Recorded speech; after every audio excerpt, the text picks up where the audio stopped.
Hi guys, நான் உங்கள் கோபி. நீங்கள் என்னைக்காவது நினச்சிருக்கீங்களா நம்ம செத்துருவோன்ட்டு? எப்படியா இருந்தாலும் செத்து தான் போவோம் ஒரு நாள். யாராக இருந்தாலும் அது சரி, நம்ம செத்துருவோம் என்னைக்கா இருந்தாலும். இந்த பூமியில் எது எது பிறக்குதோ அது எல்லாருக்கும் ஒரு முடிவு இருக்குது. அதுதான் நம்ம பார்க்க போகிறோம்.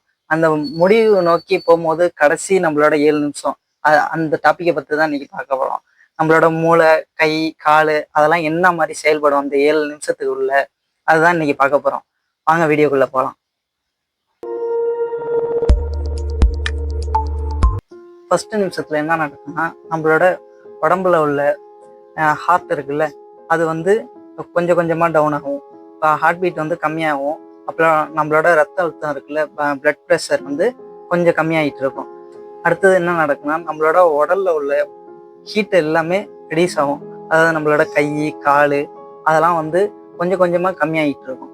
இந்த நேரத்துல வந்து நம்மளோட மூளை இருக்குல்ல, அது வந்து சர்வைர் மோடுக்கு போய் நம்மளுக்கு உள்ள ஆக்சிஜனை வந்து சில பார்ட்ஸுக்கு மட்டும் ஸ்பீடாக அனுப்பிட்டு இருக்கும். இப்போ நம்ம 2வது நிமிஷத்தை பார்க்க போகிறோம். 2வது நிமிஷத்துல என்ன நடக்கும்னா, நம்மளோட சின்ன சின்ன நினைவுகள், அதாவது பியூட்டிஃபுல்லாக உங்களுக்கு சின்ன வயசுல வந்து நீங்கள் குழந்தையா பிறங்கும் போது ஒரு முகத்தை பார்த்துருப்பீங்க, அது நினைவுக்கு இருக்கும். சில இடத்துல நீங்கள் ஜூக்கு போயிருப்பீங்க, சில இடத்துக்கு வந்து நீங்கள் ஒரு ஒரு ட்ராவல் பண்ணி போன இடத்துக்கு, அதெல்லாம் ஒரு சின்ன சின்ன நினைவுகளாக வரும் உங்களுக்கு.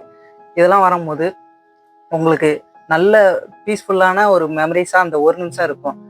இதை வந்து என்ன சொல்கிறாங்கன்னா, அறிவியலில் வந்து நம்மளுக்கு வந்து டைப் ஆஃப் ஃப்ளாஷ்ன்னு சொல்லுவாங்க. இந்த பாயிண்ட்டை வந்து 3வது நிமிஷத்தில் என்ன நடக்குன்னா, நம்மளோட ஒரு ஒரு செகண்ட் ஒரு செகண்டு கூட நம்ம ஒரு நிமிஷமாக தெரியும். அந்த 3வது நிமிஷத்தில் வந்து நம்மளுக்கு ஒரு செகண்டு கூட 3 நிமிஷமாக தெரிகிற மாரி தோணும். அது வந்து ரொம்ப லேட்டாக போகும். அந்த போகும்போது நம்மளோட அப்போ நிறைய பேர் இருப்பாங்க. அந்த சாகர கட்டத்தில் வந்து பாவம் அவங்க இழுத்துக்கிட்டு கிடக்குறாங்க, அதுமாரி இருக்கிறதா.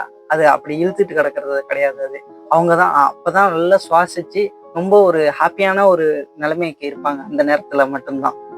4வது நிமிஷத்தில் நானே பார்க்கும்போது இது ஒரு ஆச்சரியமா இருந்தது. இப்படி நடந்தால் எப்படி இருக்கும் அப்படின்னு எனக்கு தோணுச்சு. இப்போ நம்ம சாக கிடக்குறோம், நம்ம பாடியை விட்டு நம்மளோட சோல், அதாவது நம்மளோட ஆன்மா சொல்லுவாங்கள்ல, அது நம்மளோட விட்டு விலகிற மாரி இருக்கும். நம்ம அதுலேருந்து எந்திரிக்கிற மாதிரி இருக்கும். இது எப்படி சொல்கிறாங்கன்னா, இது அவுட் ஆஃப் பாடி எக்ஸ்பீரியன்ஸ்னு சொல்லுவாங்க. நம்ம நம்ம இருப்போம், அதுலேருந்து நம்ம சோல் மட்டும் வெளில வந்துகிட்டு இருக்கோம். இப்போ 5வது நிமிஷத்தில் என்ன நடக்கும்? 5வது நிமிஷம் என்ன ஆகுனா, உங்களோட பார்வை வந்து கம்மியாகிற மாரி இருக்கும். ஆனால் நீங்கள் கனவா முடியிருப்பீங்க. உங்களுக்கு வந்து உங்களுக்கே ஒரு ஃபீலாக இருக்கும். பார்வை வந்து நம்மளுக்கு யாரும் தெரியாத மாரி இருக்கிற மாரி இருக்கும். அப்படி சுற்றி உள்ளவங்களாம் நம்மளாட்டி பார்க்க முடியாத மாரி இருக்கும். அந்த நேரத்தில் நீங்கள் கண்ணை மூடுவீங்க. கண்ணை மூடும் போது உங்களுக்கு ஒரு வெளிச்சம். அது எப்படி சொல்றது? நீங்கள் நல்லா ஒரு ஒயிட் ரூமில் உங்களை விட்டுட்டு ஃபுல்லாக ஒயிட்டாக தான் இருக்கும். அதேமாரி ஒரு ஒரு வெள்ளையான ஒரு ஒளி எட்டத்துலேருந்து உங்களுக்கு வரும். இது எதனால இப்படி நடக்குது? இந்த வெள்ளை ஒளிங்கிற எதனால வருது அப்படின்னு சொன்னோம்னா, நம்மளோட மூளை இருக்குல்ல, அந்த மூளையிலேருந்து உள்ள நரம்பு வந்து ஆக்சிஜன் கம்மியாகிறதுனால அது மாரி வரும். இப்போ வர்றதுனால என்ன ஆகும்? நீங்களே நீங்களே நினச்சிப்பீங்க, அது வந்து உங்களை விட்டு முன்னாடி இறந்து போயிருப்பாங்க. உங்களுக்கு க்ளோஸாக உள்ளவங்களோ, உங்களோட ஃப்ரெண்டோ, உங்க யாரை வேணாலும் இருக்கலாம். உங்களுக்கு ரொம்ப பிடிச்சவங்களா இருப்பாங்க, அவங்க இறந்துருப்பாங்க. அவங்க இறந்தது வந்து உங்களுக்கு உங்க பக்கத்துல வந்து கூப்பிட்டுக்கிட்டே இருக்கிற மாரி இருக்கும். இது வேற ஒன்றும் கிடையாது. இது மூளைக்கு அனுப்புற ஆக்சிஜன் கம்மியாகிறதுனால நடக்கிற ஒரு செயல் தான் இது. 6வது நிமிஷத்துல என்ன நடக்குன்னா, நம்மளோட மூளை இருக்குல்ல, அது வந்து ஹைப்பர் ஆக்டிவ் மோடுக்கு மாறிட்டு இப்போ சுவிட்சை போட்டால் லைட்டு வந்து கரண்ட் பாஸ் ஆகுதுல, எவ்வளோ ஸ்பீடாக வருதோ அதே மாதிரி நம்ம மூளைக்கும் வந்து வந்துட்டு இருக்கும்.